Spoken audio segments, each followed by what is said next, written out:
Belgium, I think. Move it.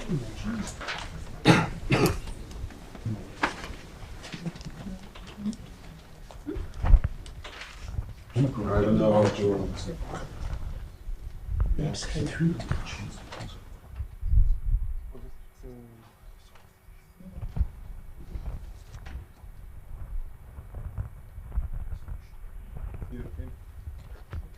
Yeah, it's great.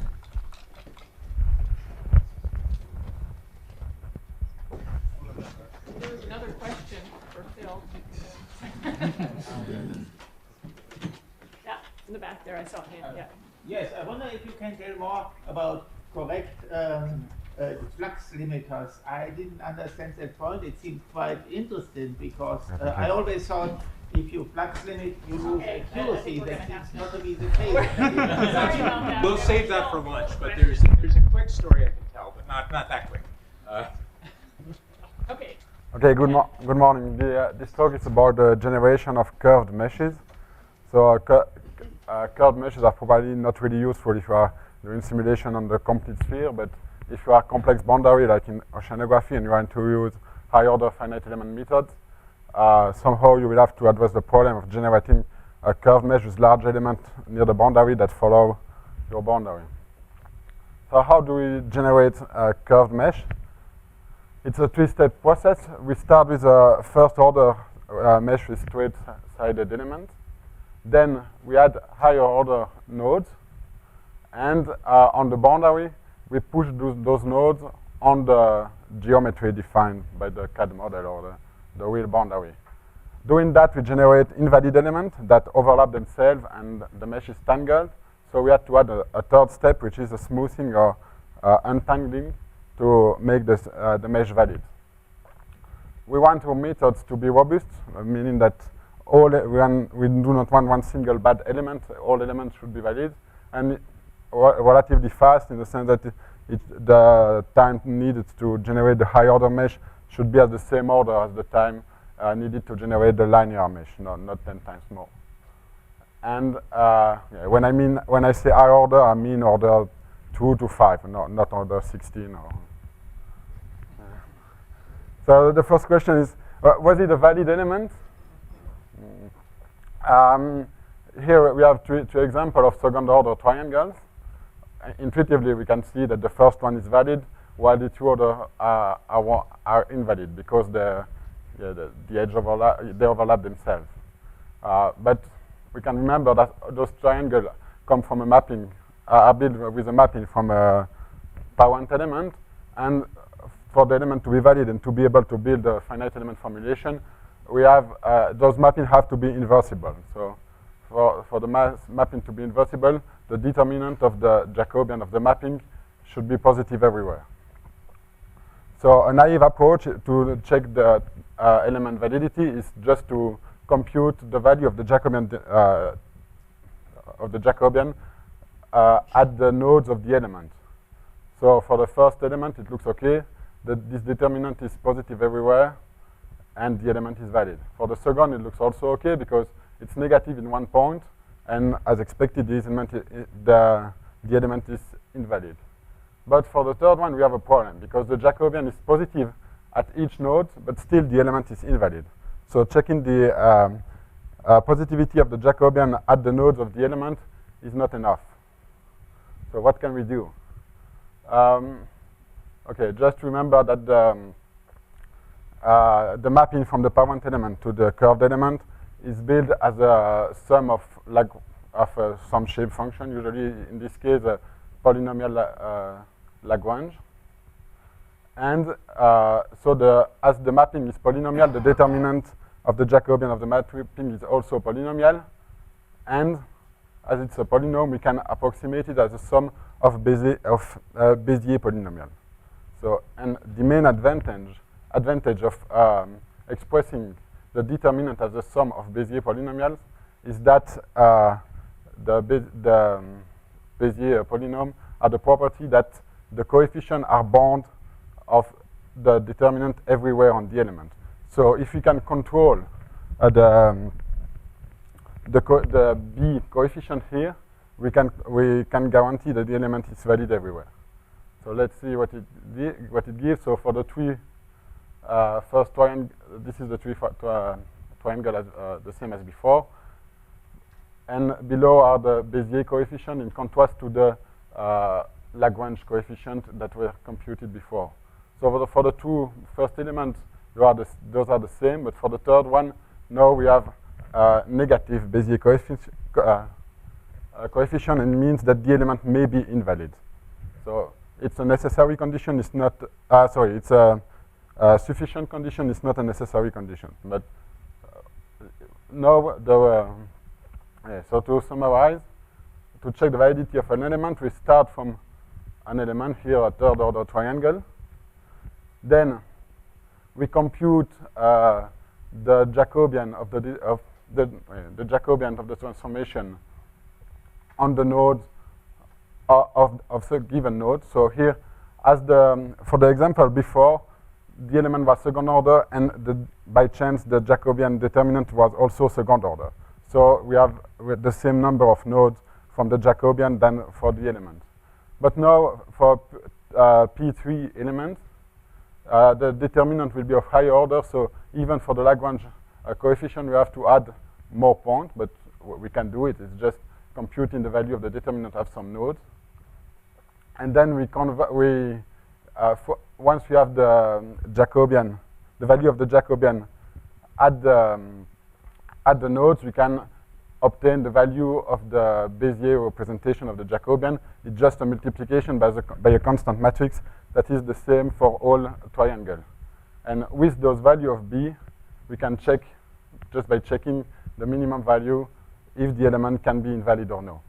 So the next order presentation will be focused on how to optimize the minimum value of B so that we can be sure that we generate valid elements. So to do that, we will solve an optimization problem. We will define a cost function that will be minimized after that. So those cost function will be composed of two parts. The first part is just to say that we want the curved mesh to be as close as possible to the original straight-sided mesh. So the x0 is the position of the nodes on the straight-sided mesh. And we have the second term that will be a certain function of those B coefficients divided by the determinant of the Jacobian of the straight-sided element. So if all the B are equals to J0, it means that we have the element is the same, or it's a straight-sided element with the same volume as the element on the straight-sided mesh. So what do we choose as a f epsilon function? So we have a function that takes a 0 value when B over J0 is 1, because it's the perfect case where we have the original mesh. And this function diverge when B is smaller than a fraction epsilon of J0. So it's a logarithmic barrier, and during the optimization process, we will push this logarithmic barrier to obtain what we need. So let's see how it works. Here we have an initial invalid mesh with a folded element on the boundary. And the initial minimum value of B is minus 2.7 or something like that. So we put a barrier we define a function with a cost function with this barrier, and we start the optimization process. So after 30 iteration of the conjugate gradient algorithm, the mesh is improved. You can already see that visually there is no element that are folded, but still the minimum B is slightly negative. So we will move the barrier, and we start the optimization process. It improve the mesh a little bit more, and we repeat this. We still move the barrier. We start the optimization process until we reach a minimum value of B that satisfies your need and that produce a mesh with element Jacobian with element that are as straight-sided as possible. So now, solving the optimization problem for the whole mesh at one time would be too expensive. So we divided the problem into blobs. We select the invalid element. We add a few layers of valid element around the invalid element, and then we optimize each connex block independently. So in this blob, we will allow the nodes inside the domain to move, the nodes along the boundary of the domain to move, but only following the boundary, and the nodes that have a connection with other elements are fixed. And okay, we can optimize these blobs independently of the remaining of the mesh. In the case of boundary layer mesh, it's a bit different because we want to preserve the boundary layer structure. So we just select the blobs a little differently, but it's the same principle, and we can optimize each blob independently.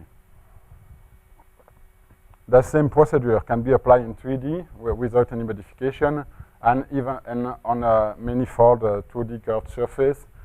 But the only difficulties in this case is to define a direction normal to each element to be able to compute a determinant of the transformation.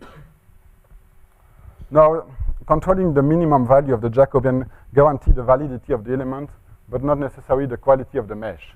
For example, here, all the elements are valid, but obviously the curved element, we have one element which is not what we want. We want to preserve the boundary layer structure here in this case. So we have to control here also the maximum value of the determinant to not allow the element of the curved mesh to be bigger than the element on the straight-sided mesh. So we take your objective function with now the barrier on the minimum Jacobian is fixed, but we add a second barrier on the maximum value of the Jacobian, and then we move this barrier and we repeat the optimization process. And doing that, we force the element to follow the original structure of the grid. So all this is done with the supposition that the original straight-sided mesh was good. Now, a more complex application in oceanography. This is a mesh of the grid barrier reef. The mesh is probably coarser than what we will use in practice, but using a mesh coarser is more difficult. For given geometry, if the mesh is coarser, it means that the element will be more curved, and so for mesh generation process is more difficult. So we apply everything that was described before. It works. We have a valid mesh here, but when we try to run as a real simulation on this, it's not usable in practice because it introduces a new constraint on the time step that is too strong. So this is the time step, the maximum time step that you can use on a true version of this mesh, one coarse and one fine version, with order 2, order 3, order 4 discretization, but with a straight-sided mesh. And now this is the maximum time step that you can use on a mesh with curved element, where we forced all the Jacobians, so the B computed before, to be above 0.1. So the condition to be valid is to be to be positive, and then we hope to improve the quality by moving it closer to 1. But as you see, for the second order simulation, it's still okay. The time step is only divided by 2. But for example, for the fourth order simulation on the fine mesh, the time step is divided by 4, which is not acceptable. So first thing to try is just to increase the barrier, so move the barrier. So instead of forcing all the Jacobians to be bigger than 0.1, we will force them to be bigger than 0.5, to be closer to the straight-sided mesh. And by chance, for the second order coarse mesh, it works. We recover the maximum, the same stable time step as before. But for all the other cases, it doesn't really work. And for the fine grid, as order 3 or 4, it's almost no improvement. So we have a problem here. What's the problem is that we control only the Jacobian. But by controlling the Jacobian, we only control the volume of the element and not the size of the element in any direction. So, for example, if you take those 3 elements, they have the same surface, and the determinant of the Jacobian is constant 1 everywhere on the element, in the three cases. But obviously, they will lead to different stable time step for an explicit discretization. Here I take the example of explicit temporal discretization where it constrains the time step, but even if you are doing implicit temporal discretization, it will lead to bad conditioning of the matrix. So you also have to control the length of the element in any direction. We don't have a real measure of the time step on a curved element, but for example, just intuitively, if you use the inner radius, you can see that while the Jacobian is the same everywhere, the inner radius will be much smaller on the last element than on the first one. So we have to control not only the surface of the element or the volume in 3D, but really the length of the element in any direction. So we will add another term to our optimization function that will be based on the that will try to control the length. So we define here A, which is just the transformation from the straight-sided element to the curved element, and this is the Jacobian matrix of the transformation, and we want the length of any length on the transformed element to be not much smaller than that the corresponding length on the straight-sided element. So we want actually to optimize the smallest singular value of the matrix A, which can be computed like that, and which is actually can be also seen as the smallest eigenvalue of the metric matrix of the transformation. In 2D, this can be computed easily. And so we had just a third term. After the optimization of the Jacobian, we use the same techniques as before with this additional term. So we had another log barrier, but not on B, but on L min now. And here is an example of result. We start with an initial invalid mesh. We optimize the Jacobian, so now the mesh is valid, but we have an element which is very flat. And then we add another optimization on the metric with the same procedure. And here is the element. You see that now the time step will be better.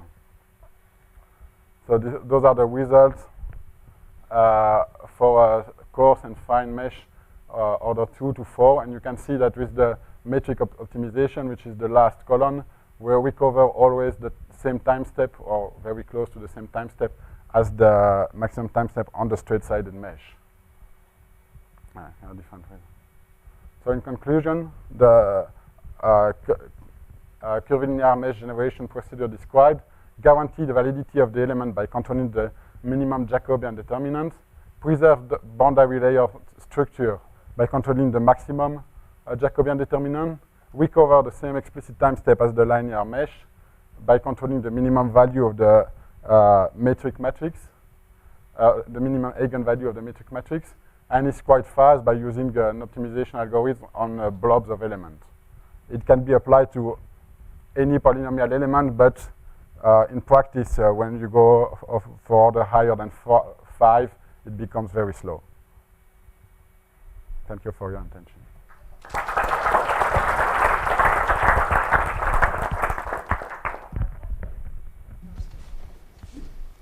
Yes.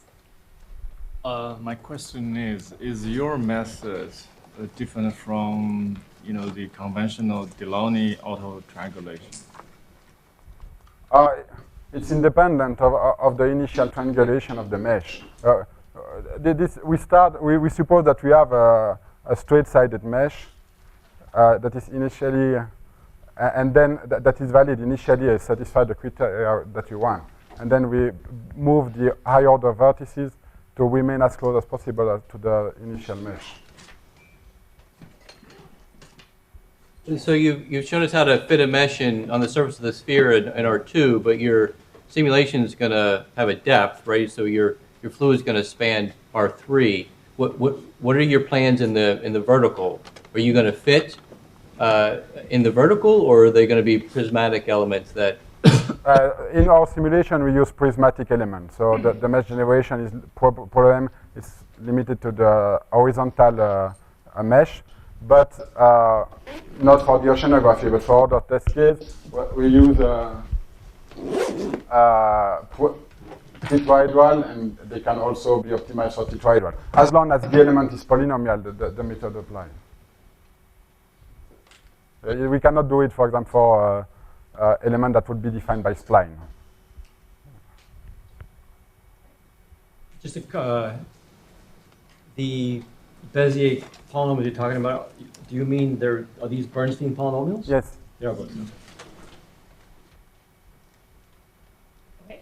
So you work with triangular meshes. Is there any obstacle to doing this with quadrangular? No, we do it with also with quadrangular. For example, here the boundary layer is quadrangular.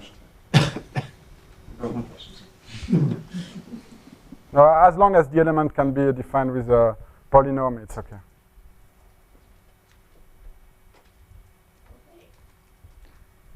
Let's thank all the speakers in the session.